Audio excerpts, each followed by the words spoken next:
Here's a psalm that I've been using this evening. It's Psalm 126. When the Lord restored the fortunes of Zion, then were we like those who dream. Then was our mouth filled with laughter, and our tongue with songs of joy. Then said they among the nations, the Lord has done great things for them. The Lord has indeed done great things for us, and therefore we rejoiced. Restore again our fortunes, O Lord, as the riverbeds of the desert. Those who sow in tears shall reap with songs of joy.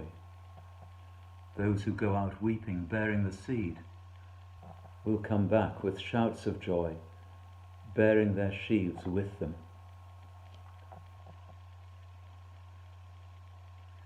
And that's a psalm that I found in the regular course of worship.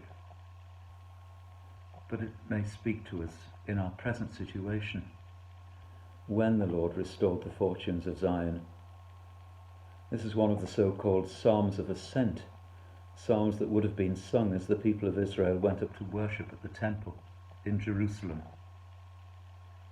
But it came out of the experience of having been exiles from their own land in Babylon. Only when they returned were they able to celebrate the restoration of their fortunes. We find ourselves at the moment unable to worship publicly in our churches due to the coronavirus COVID-19 outbreak.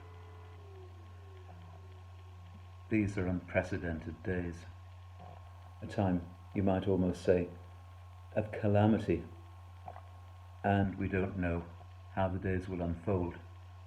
We don't know how our present affliction may end. And yet we may recognize that while the present situation is unprecedented, yet nevertheless there have been times of affliction before which people have come through, and where they found that after all God was with them, even though it may not have been apparent at the time.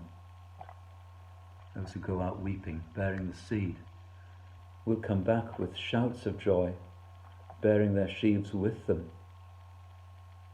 And those words, those who sow in tears shall reap with songs of joy. We might know the tears at this time and the weeping, but we dare to look forward. Meanwhile, this is a common journey that we make. Let's pray that we can be there for one another.